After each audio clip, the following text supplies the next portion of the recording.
The following program is powered by Ride the Wave Media. Introducing the best podcast in Utah, Radio Daybreak. Here are your hosts, Blane and Becks. Oh, yes, here we go. Another episode. This is going to be the biggest one yet, Bex. We got the most guests. So excited. Yeah. Most guests we've ever had on. We got a author from Daybreak right here. He's going to be on. We've got a podcast coach. And we've got a former NFL player and one of my buddies with him too. We won't talk about him. Gosh. But no, you've been busy this week, to say the least. I'm kidding, but yeah, that's true. But that guy I'm talking about is Alex Hardy, and he's a veteran in his own right. So don't get that too twisted. But what are you wearing? Is that a Radio Daybreak hoodie? Yeah, I got my new Radio Daybreak gear on. Hey, don't you worry, I got one for you too. Oh, I can't wait. Where can we buy this? Yes, absolutely. They will be available on our website soon. So we got hoodies, hats, shirts. We've got hoodies, we've got sweatshirts, we've got the zip ups, we've got t-shirts and hats, all kinds of swag. You guys got to check out our website. I love it. So that's radiodaybreak.com. You can check out our new merch. There being envious. Yeah. Right? I love that. I got yours too, Blane. I got yours too. What else is going on? What did you do this week? Well, hello, the Super Bowl. Oh, Super Bowl's coming up. We're going to talk about the Super Bowl with our former NFL player later on in the show. And we're going to talk about the biggest question of all. We're not even going to mention it now. We know what that is. Don't give it away. It's not even about the game. You already know. But let's get to our first guest. We got Skylar from UtahHustlers.com. It's a podcast called Utah Hustlers. I got to ask him. We got to know where that name came from. Skylar, welcome to the show. Yeah, thanks for having me on. I'm excited to be here. This has been a little bit of a, I don't know if I should say dream or like desire to be on this podcast. Okay, so it took me forever to find a name for Utah Hustlers. Because usually how I name anything, whether it's a side hustle business or a podcast, I just get everything out on paper or on just like notes on my iPad. I'll just put down like 50 names. The weird ones, the good ones, and I'll just mix and match things. And what I actually came up with was Utah Built. And that was also going through asking a couple other people. I was like, hey, that sounds cool. That's brandable. Yeah. That's like something people want to know about. And I didn't see anything. And then I looked on YouTube and someone had started that podcast name, used that name like 3 months before. So I was just barely too late. But I think it was a good thing because I think Utah Hustlers actually speaks more to the audience because that's literally who the podcast is for. It's for the Utah Hustlers. Yeah, so it's for Utah entrepreneurs who have started a business and need help taking it to 10 grand a month. And so that's where Utah Hustlers, we're like the people that are in that grind that don't have money to build big teams yet and to have a huge production for their businesses. It's the entrepreneur that's wearing all the hats, the marketing, the managing, the servicing, all that. So I wanted to help those people become more successful because that's where I'm at. That's where, like, when I started, that's exactly where I was at. So I created the podcast I wanted to listen to. So I was like, I'm going to just interview these people that have done what I'm trying to do and learn from them, and I'll share it with everybody else. So that's where the idea came from. I just wanted to help Utah entrepreneurs, Utah hustlers. And love it. So jumping into that, like what key advice do you have for emerging podcasters? Because there's so many different directions that when you're first starting this, a lot of different ways that you can monetize your show, especially here in the Utah scene. So what expert advice do you have for those emerging in this venture? The first thing I would tell any emerging podcasters, people that want to start a show and think about monetizing it later on, is start with 2 goals. One goal for yourself. Like the selfish goal. If you got everything out of this podcast you wanted, what would that be? Do you want to make money? And how do you want to make money? Is that with sponsors? Do you want to do super chats on YouTube, go on live? Do you want to sell your own products and services? And so we got to be very intentional. It's like, hey, what do we want out of this? Because then we can set it up in a way that will eventually lead to that. So set that goal. And then you have to set another goal for your listeners. What is your dream outcome for the listeners? What are they going to get out of it? Because if we only set the goal for ourselves, like what do we want? Probably won't explode because we're not thinking about the people that we're trying to serve. So we want to set the goal. So for my podcast, Utah Hustlers, I want to help Utah entrepreneurs grow their business to 10 grand a month, but I want to be able to do that, like help them do that within 12 months. So if people listen to it within 6 to 12 months of listening to every single episode and applying it, that's the key. It's not information that's the problem. It's the implementation. Got to have that If they- action. If they apply it, then in 6 to 12 months, they'll have a 6-figure business. So that was my goal for the listeners. Like, I want the information I bring them to be very specific and very helpful in helping them reach that goal. I love that. A lot of people out there say podcasting is dead. I have to laugh at those people. It's the same people that were saying radio was dead. Now, I've done this for 20 plus years. This ain't going nowhere. It's not going anywhere, man. No. You hear this, you hear podcasting's dead or radio's dead, and then you see the news, Smartless, $100 million deal going to SiriusXM from Amazon. Joe Rogan, Yeah. hate him or love him, the guy just signed a $250 million deal for his podcast. There's money. There's money out there, man. Yeah. Oh, totally. But I feel like it always gets a bad rap, man. You want to speak on that? Like, what are you thinking? Is it going to die? I don't think it'll die. I think it's exploding now more than ever. So in COVID, 2020, 2021, that's when it really exploded because everyone was at home. They're like, all right, I'll start a podcast. And I think it's just been growing from there. And the great thing about a podcast is it gives you a lot of content. So I see a lot of people out there, they want to do affiliate marketing. They want to grow their own coaching businesses or just their own businesses in general. And everyone knows if you're on social media, money follows attention. So the more we can post on social media and give value and get that attention, the more we're going to make. And so with the podcast, the reason why I think it's exploding now more than ever, not to discourage people from starting, like do it. Because there's a lot of people, it's a lot more work than your like the other social media platforms. So still do it. Don't let that scare anyone. But so with the content you can produce from it, so like you record a podcast with a guest, okay? You have the full interview. So let's say it's an hour. So that's a YouTube video. That's also a podcast that goes on Spotify, Apple, iHeartRadio, Amazon, Audible, everywhere. Absolutely. Then I make probably 10 to 15 social media clips from those episodes. So there's another 10 to 15 pieces of content. You can create a blog post from it.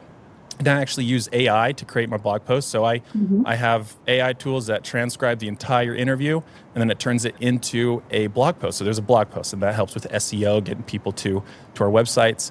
And then after a while, after you've produced a podcast for, let's say, 50, 100 episodes, you can actually take those episodes and put them into chapters for your book. So it just so much content you can get from it. And I didn't even talk about like taking little one-liners from it and posting it on X, or X, Twitter, Threads. So there's so much content you can get from it.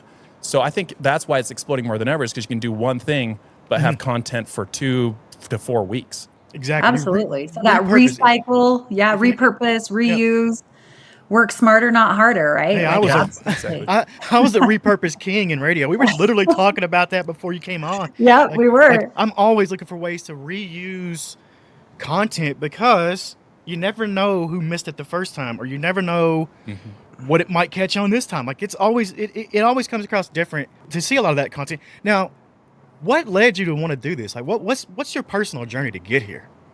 Yeah, so when I was in high school, I knew I wanted to be an entrepreneur. I knew I didn't want to go work for someone else because my dad was an entrepreneur. And I saw that, like the results he was able to create, and he was able to take us on a few more vacations. And I saw some of my friends going on, and I really liked that. So I was like, I want to be able to do that for my family. So I started out 18, knocking doors, doing window washing. And I did that for about a decade. But as I was doing it, I was learning all these skills. Like, okay, what works with knocking doors? Does flyers make more sense? Does knocking on doors make more sense? So anyway, I was doing that, tried, failed, bought this, bought that, lost money here, made money there.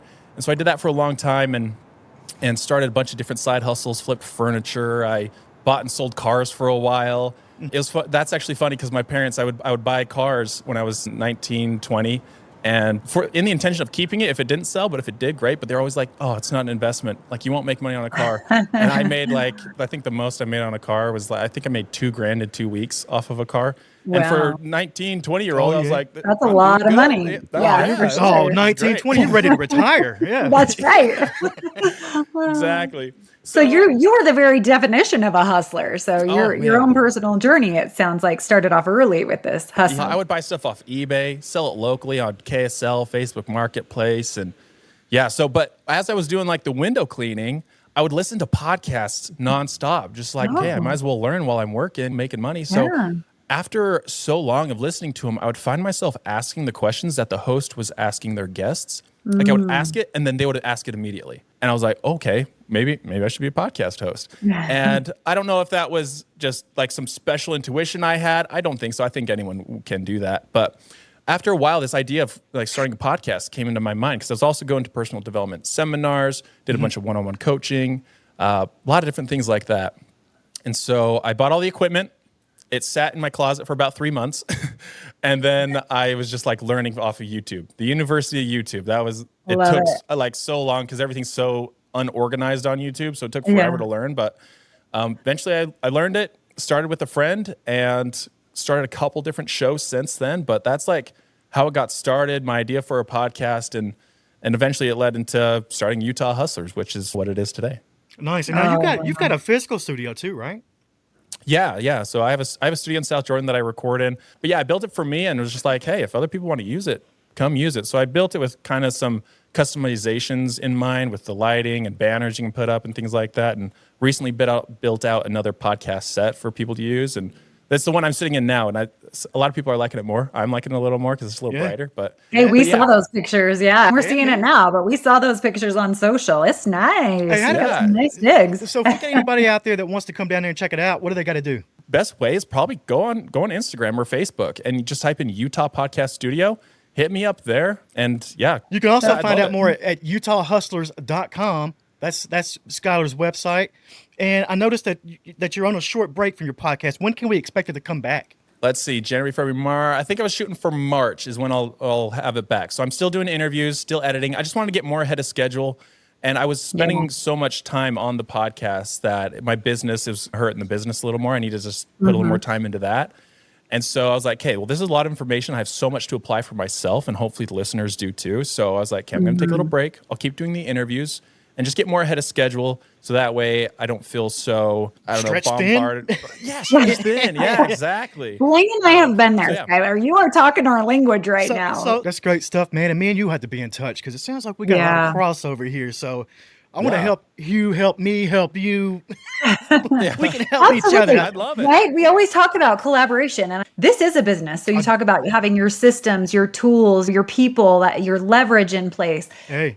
Totally. I just mentioned 2 shows that are worth $350 million combined. It is a business. It is a business. Yeah. Well, and you don't even need to make $350 million to be a successful podcaster. If you just had 1% of that, you'd be doing better than most people. So better than most because here's a crazy stat I saw, man. You've probably heard this, and if not, you got to pat yourself on the back. But 44% of all podcasts, 3 episodes, and they're done. That's it. Yeah. 3 and done. That's wild, though, to think that there's that many podcasts out there, and on top of that, 44% fail, like they're done. So you gotta. I like what you said in the beginning.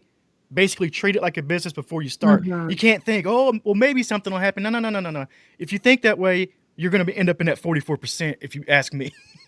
Exactly. And it is fun, but it is a lot of work. Can I give your listeners a little like guide on how to start your podcast for free, like today? Yes, please. Okay, so. First thing to get it out to on either go start a YouTube channel, but you can get on YouTube and Apple, Spotify, all that's free. Go to Spotify for Podcasters. Just Google it. It'll be the first result.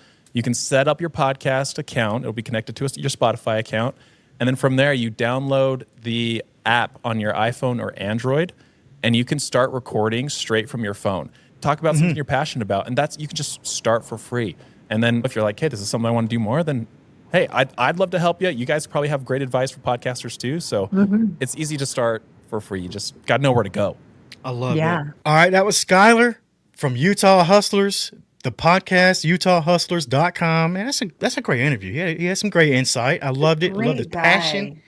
Yeah. I hope his podcast goes far. We're going to actually be in touch a little bit because we said we got some things in common we got to talk about. So for sure. We're going to go down there. Yeah, we are. I hope to do some more collaboration with him. Super cool guy. I love his message that he's out there, helping other people and getting the word out to, small business owners especially. Yeah, right here in Utah. So that's big stuff. But later on, we're still going to get into some Super Bowl talk with our correspondent down at Radio Row, Nick Ferguson, former Denver Bronco. But let's get to our next guest, Daybreak's own author. We're going to ask him about these books. Stephen Klopfenstein, welcome to the show. Welcome, Stephen. So great to have you. Now, Stephen, tell me about this first book. Yeah, totally. So I started in college and I basically spent years writing this first book that I ever wrote, which had a number of titles, and I ended up never publishing it. I went through the whole process of writing it, editing it, queried it to some agents, and ultimately I had to just be like, I think I learned a lot from this process, but it's not like it needs too many fixes to be workable. And so I basically then took everything that I learned from the first book and poured it all into my next book, which actually was published, and that was called The Shadow Watch, which is an epic fantasy. Yeah, you got it too. I've got it over here. I've got it. This Yeah. book's great. Yeah. Yeah, so Let me tell you. Let me just read from the back cover here the description of what the book is. I'm not going to go through the whole thing, but ripped from her homeland and sold for a handful of coins, 17-year-old Tori grew up a slave in a foreign empire. All her life, surrounded by injustice and cruelty, she ached for the chance to fight back. This is a dope book right here. Tell me what this book bet. is. Just in a little bit, what would you compare this book to? Like something else? sure. I think the closest comparison is the Shadow and Bone series on Netflix. Oh yeah. It's a fantasy series that's done pretty well, and I've had many readers say they've gotten some Shadow and Bone vibes from this. So it's like that with a little bit of Game of Thrones and a little bit of Hunger Games mixed in there. Oh, Oh man, because I it's gotta about a dive- revolution and some things This like is- that. So This is right up my alley. I need a copy. Maybe a signed copy even would be. I'm going to throw that out Signed there. copies. I might know a guy. hey, let me. I got to Okay, read the go last ahead. sentence on here because this is going to tell you even more and get you more hyped up about this book. Oh, Welcome to the breathtaking world of the Shadow Watch, where sorcerers are hunted, monsters rise out of myth, and the fate of all hangs on love and betrayal. wow. This is my type of book. I Yeah. love that he went and told us his inspirations and because I like that. But look, I'm a creative. We're all creatives here, and I don't think any idea just comes out of nowhere. You get inspiration from all these Oh. places and you put it together, Yeah. and that's what makes it special to you and your identity. Tell me about this Panther. absolutely, I think. Oh, go ahead. Go Yeah. ahead. Yeah. No, I was just gonna say, yeah. I think anybody who thinks that they're like coming up with the brand new thing, everybody enjoys things and takes inspiration from all the stories that they love, and your unique take on it is what you bring to the table for the story. Yeah. So if our listeners want more information, how do they find your books? Where can they find you? And tell us a little bit where you're at. Socials, we talked about that. Sure, yeah. Amazon. Yeah. Yeah, so I write under the pen name S.A. Klopfenstein, and so my website's author S.A. Klopfenstein, and I'm on Instagram and Twitter and Facebook and TikTok and all the social media under S.A. Klopfenstein, so you can find me there. And then the easiest way to find my books is on Amazon. The ebooks are exclusive there, and my audiobooks are everywhere. So if you listen to audiobooks on any platform, you can probably find it. You can ask for them from the library and things like that. Okay. Awesome. Awesome. And your latest book is Guild War. It came out late last year, just released late last Yeah. year. It's the third book in your Pantheon series. Is that correct? Yeah, that's right. Awesome. I love this. Let me shed a little light on this Pantheon series for you. The genre of book is called Lit RPG. That's a literary role play game, basically. So what that means is if you're familiar with the video games, the RPG video games, and you got HP and MP, all your hit points, Stephen has actually put that into the book. So this is a type of genre. This is cool to me, Stephen. This takes a lot of That's awesome. brain power to put this together, man. Tell me, like, how did you get all like where did that inspiration come from? Was it actually Yeah. RPG video games? Yeah, for sure. So I've had this idea for a long time. So lit RPG has been an up and coming genre that's a subgenre of fantasy that has basically emerged out of the indie publishing community. So basically big time publishers aren't publishing this stuff, but they're just starting to pay attention because there's people making millions of dollars writing these books. And so there's a couple of series like they launch in the top 10 on Amazon every time. and stuff like that. So now they're starting to take notice because people want this type of book. But yeah, so it takes it. I think of it as basically like you get a little older and you had tons of time and tons of fun playing video games, and then you get to a stage where you have a lot less time. You can't like a game comes in days binge playing. Some people can, but Blaine can relate to this. yeah, Blaine still can. But so this kind of feeds into that. Basically, you take it. A lot of it's like game nostalgia and stuff. For me, one of my favorite games was Skyrim. Oh, yeah. And Assassin's Creed, especially the early Yep. ones. And so I poured a lot of those, probably my enjoyment for those two games in particular, into this series. The setting is like a city filled with assassins and thieves, things like that. Even the cover of Den of Thieves, Yeah. it's very Assassin's Creed inspired. Yeah, I literally sent my designer. I was like, "Here's some Assassin's Creed images. I want people to see this cover and be like, and it like triggers some Assassin's Recognizable. Creed nostalgia." Yep. Yeah.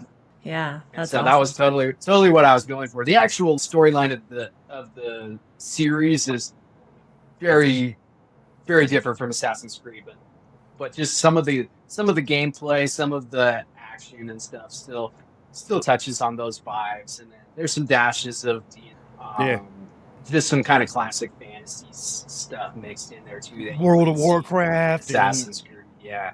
You've got all your typical fantasy creatures, orcs and kobolds, and different things like that are thrown in there too. So it's a mishmash. I'll tell you what, Steve. I'll tell you what. I got to get you on game related. I was going to say, here it comes. And we'll get real deep in there and start talking about stuff, because I'd like to talk to you about other RPG games, man, like The Witcher and Fallout, and even Final Fantasy Chrono Trigger, one of the greatest of all time, right there. Yeah, I could nerd out all day, but we're not going to do it right here. Hey, listen, we just shut down that stereotype. We're no longer calling you that. That's right. True. Yeah, That's true. Oh, no, I love it. I do want to have you on game related. We're going to do that. We'll get more that'd be in-depth fun. with books. We'll get more on that. But for now, appreciate you jumping on the show with us. This is great. Yeah, absolutely. All right. Great interview with Stephen Klopfenstein from right here in Daybreak, author of The Shadow Watch. That's his latest book. That's a great book. I got him right here still. I need to borrow your copy. Guilty. I still have not read it. I need to borrow your copy. No, I can't let you borrow these because these are signed, and I don't know. You'll hold on to them if I let you borrow these. You know where to find me, Blaine. You know where to find me. Yeah, but he's got the Shadow Watch series, and then he had the Pantheon series, Den of Thieves. You can find both of those books out there wherever you find books. Now I'm ready for this. This is gonna be fun. We're about to go out to our Super Bowl correspondents, Alex Hardy and former Denver Bronco Nick Ferguson. Berg. Down there at Radio Row. Thanks for coming on the show, guys. Hey guys, so good to have you. Appreciate you guys. Love being a part of the family. Yeah, it's good to see you guys, man. So, Nick, you actually at one point was coaching, helping coach for the San Francisco 49ers, and this was back in what, 2017-ish? 2017 and 2018. So that was the beginning of this team that we're seeing in the Super Bowl now. So how much credit do you want to take for getting these guys into the Super Bowl? All of it. Take all of it. No, you know what? I'm not going to take any of the credit. The only thing is I'm disappointed. I'm disappointed that I didn't get a chance to experience any of this, because if you know my career, we got there 2005, 2006 season. We played against the Pittsburgh Steelers and we lost at home. And everyone thinks that when you lose, well, all the coaches are going to come back, all the players are going to come back, we're going to make another run. It's going to be sort of like Patriots and Tom Brady and Bill Belichick, and it was anything of the sort. So I'm a little bitter that I didn't get a chance to experience. So right now I live vicariously through John Lynch, my former teammate, Kyle Shanahan, and also his father, Mike Shanahan, who I talk to on an everyday basis. So, yeah, man. And if you wanted to know right away who I was rooting for, I just told you. Yeah, Bex, what you got for him? I don't know, Blane. I mean, I'm just like so overwhelmed. I don't even know how to handle this. Like our family is just going to be a massive rivalry. Like we're about 50%, 50%. I don't know if I should be telling you this, Nick, but we've got some KC fans in my house. We've got some longtime Niner fans in our house. We're trying to convert the one to the other. I'll let you figure out what's what. You mentioned Brady and those Patriots always being back. That's what the Chiefs have sort of become, right, Nick? Where they're a constant in the AFC Championship. They don't have the same success quite yet, but they're underdogs for the first time, I think, ever in their third, fourth Super Bowl appearance. I mean, but before Nick answers it, I gotta say, I get mad when I keep seeing underdog, and you hear it's their fourth Super Bowl in the last 5 years. If that was anybody else, that's a dynasty. Mm-hmm. That's not underdog. Though. That's they're a not dynasty. my Patriots yet. They're not my Patriots yet. But Nick, what do you think about that? Do you think KC lives off of being the underdog though? Are they getting a kick out of that or what? Well, yeah, they do, because consider what you guys just said. When you think about Patrick Mahomes in Kansas City, they have been in this moment a lot. And being a Broncos fan and living here in Denver, I'm sick and tired of it. I'm just telling you. I mean, it's getting on my damn nerves, right? But here's the reason why they're considered underdog, because remember at the start of the season and even towards the end of the season, how awful their receivers were. And now Kansas City, they're winning games with their defense or because of their defense, not their offense. So that's why they're viewed as being underdogs and have been thus far. Well, you're forgetting that Travis Kelce is playing his best football for the end of the year. I'm sure it has nothing to do with his relationship that has completely overshadowed the NFL season. People ask me, what's the storyline of the Super Bowl? It has to be Taylor Swift. There's an effect that it is having not just on the NFL landscape, the game within the lines, but people talking about football because Taylor's there. Yeah. That's special. I'm glad you asked that, Alex. I thought Blane was throwing that to me to talk about Tay-Tay, but I'm safe. I'm safe. No, I love Taylor Swift. I love what she's been doing for NFL. I love for how she's been exposing some of these misogynist people on social media, because they're getting upset because they see a girlfriend and boyfriend being happy on television. She's enjoying a football game. She gets shown for less than 60 seconds a game. It's not new that they show celebrities at games. Come on. And she's brought in over $300 million for Kansas City for that ball club. That's crazy. That seems low. That was like last week. This number could be higher. I guarantee this will be one of the most watched Super Bowls. Hey, is she gonna make it though? She's got that show in Tokyo. Of course. Oh yeah, her flight time is pretty tight, I hear. Yeah. So. What do you think about this Taylor Swift stuff though, Ferg? What are you thinking? First and foremost, I have to say this. Now I can divulge to people that I listen to Taylor Swift, because Let's go. Being a black guy in Denver, that's not what I'm supposed to listen to. So I can toss it out there. I do happen to have her song "Bad Blood" on my playlist, because when I'm working out and I need to work into a lather and I'm tired, I'm exhausted, I automatically go "Bad Blood" and it gives me the energy. And the idea of Taylor Swift missing this game, the NFL will not allow it, because like you said, they generated so much money because of her. Kyle Juszczyk's wife, right, who made Taylor Swift's jacket, It's cool. It's really cool what she's doing. Deal with the NFL. That's wild. It's like, look, man, it's about getting in where you fit in. And once again, here's what I'll do. It's the only thing I'll say about Taylor Swift that's negative. Because of Taylor Swift, those ticket prices I mentioned earlier have now gone up. That's why. What are those prices? Because what were they again? What's those prices? They were starting at probably about 6,000, and they're starting to move up. So those prices are higher than a giraffe ass. Yeah. Blane, I see you scowling over there, but I wouldn't be surprised. I mean, we're rolling into the weekend here. They're gonna be way above and beyond that. Yeah, you might see me sitting up in Taylor's box. I might get an invite to Taylor's box. But I think somebody did say that the NFL would push the time of the game. I heard about that. They said they would push and I think they would. Why wouldn't you? Think about it. It's not just pushing the time of the game, but it's making sure that Taylor, once again, she's wealthy. so she can get on a private jet and get there on time. And oh, by the way, Yeah. they will make sure that there is a police escort to Oh, get yeah. her Oh, in for the press sure. box. And here's how crazy Taylor Swift mania has been. When she went to the Jets game, now you know that there's a Deadpool movie that's coming out. Hugh Jackman is in the movie. Both he and Ryan Reynolds were in the box with her, but they didn't show those two guys. They showed her. Yeah. And as a comic book fan, I was a little upset with that because I wanted to see you. I love that, man. And one more thing about her, she just won Album of the Year. Who goes to the Grammys, goes up with her acceptance speech, and says, "Oh, by the way, for the last 2 years, I've been working on an album even better than this." Yep. I loved it, man. Wow. It was baller move, man. Like what is it? The Tortured Poets Department. I can't wait to hear that. I'll be the first to say it. I'll be the first to say it. I am a T Swizzle fan all the way. I love what she's doing for the NFL. Honestly, the rest of these leagues the rest of the leagues need to start getting her at their games. It's almost like how Lionel Messi did it for the MLS. Yes. All them ticket prices have gone wild. I know he's a player, but you got the same type of effect going on with just somebody by being at the game. Man, they better not break up. I'll be devastated if them two. No. No. See, Blaine, you're looking at it the wrong way, right? See, with them being together, it's a good thing. If they were to break up, guess what? We all get better music. Oh, that's true. We're getting some Oh, fire there it albums. is.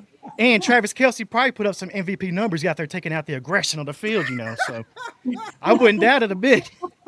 We'll listen to Tortured Poets Society. I keep calling it Dead Poets Society. Yeah, I know, right? We'll listen to the Tortured Poets, and if she's out there writing about route concepts and 87 over the middle of the field, we'll know there's blood in the water. We know there are going to be problems there. Exactly. I know we're running a little short here, so just to wrap things, Nick, I want you to pick who wins the game and what's the score. I am going to pick San Francisco because I feel that Kyle, last time they played, I believe it was 2020, they left some plays out there. And Jimmy Garoppolo, all he needed to do is run on 2 plays. He didn't run. It gave Kansas City the advantage. So I'm going to go 49ers in this game. And I'm going to say 28-21. 28-21. All right, I like that. What about you, Alex? Well, good content means hosts disagreeing with each other. I'm going to take the Chiefs 23-17. It's amazing that the last pick in an NFL draft is now a starting quarterback for a Super Bowl team. Brock Purdy would be one of the big stories had it not been for the Chiefs or Taylor Swift or Travis Kelce. But I think it's really cool and special to see that Brock Purdy was here in Southern California after he was Mr. Irrelevant, pick number 262 in the NFL draft, now starting in a Super Bowl. I think that's pretty special, but still not enough for the Kansas City Chiefs. And let's be real, Brock Purdy, he couldn't even afford a ticket to the Super Bowl. No, Think about it. he's a professional NFL player, and he has roommates. Roommates. 'Cause He's he has to making- live in He has to live in San Francisco. You kidding with rent out there? Bex, We you're making know what Bex, real estate is like there. Bex, We got an idea. you're making more money in real estate here, Bex, than Brock Purdy's making out there in the NFL as a quarterback. Yeah, I'm in That's the right. industry. Well, all right, Bex, let's ask you. Who do you got for the game? Or are you just watching for I'm going to be in Taylor? trouble either way I answer. But you know I got to go for my Niners. So okay. I'm going to go for the Niners and 28-14. 28-14. Nice. Blowout alert. I think it's going to be the Chiefs all the way. I think it's going to be like 35-17 Chiefs. I'm just going to say that. I think it's going to be – they look good, man. I like them. I do like Mahomes. I like Kelce. That's the thing, too. Travis Kelce was a hell of a player before Taylor Swift. Let's just be real about that. He was great before that. Yep. I love when people try to take away from either one of them, and you're like, no. They both had their own successes. Let them be. So, Yeah, there's no touching Taylor's numbers, but he just passed, speaking of the night, he just passed Jerry Rice with the most touchdowns, catches in playoff history. Like that is special. Incredible. You have to get to the playoffs, and they may have added playoff games, but he is accomplished in his own right. That's for sure. You know That's what? You know true what, guys? definition of a power couple. Next time we do this, I got to give you guys a little secret, right? Okay. How about this for a tease? The next time we talk, I'll tell you exactly how to stop Travis Kelce. Oh, All right. So the Niners. So you're pulling for your Niners, and you're going to tell them after the game. No, I'm not going to tell them. I mean, I know coaches on the staff, so all I have to do is text them, hey, make sure you pay attention to these things.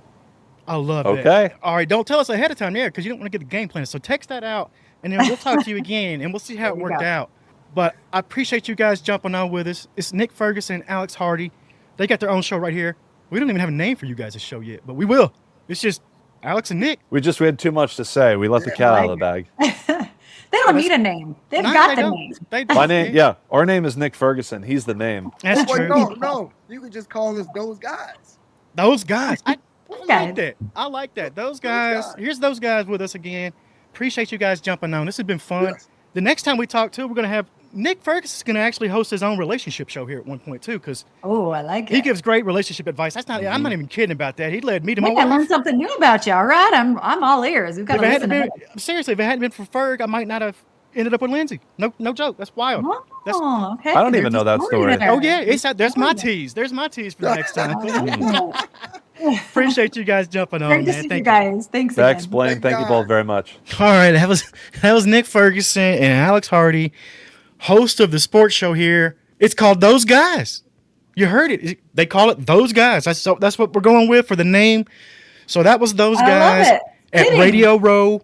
Nick's great. I love Nick. Yeah, just good dudes. And I love it because it's like their name is so perfect. It is. It's, those guys. You're just like hanging out with them. Those guys. Yeah, man, because they get into some dad talk on the show too, which is real fun. So I love that. The whole relationship talk, like he said, you really can relate on a personal level. Everybody's in a relationship. That's no joke. That's no joke. Ferg, if it wouldn't have been for me and Ferg sitting in a dark studio late, lots of nights talking about relationships, me and Lindsay wouldn't have happened. Okay, I need to know about that story, Blane. We're going to take a deep dive on that. We'll have to let Ferg tell that, but this was an amazing show. Thanks to Skylar from UtahHustlers.com, Stephen Klopfenstein, and Alex and Ferg. Those guys, thanks for coming on the show. Those guys. We'll have to see how that Super Bowl turns out. I hope Taylor Swift makes it. Oh my gosh, if she doesn't. Oh, I am sweating. Man, until then. She will.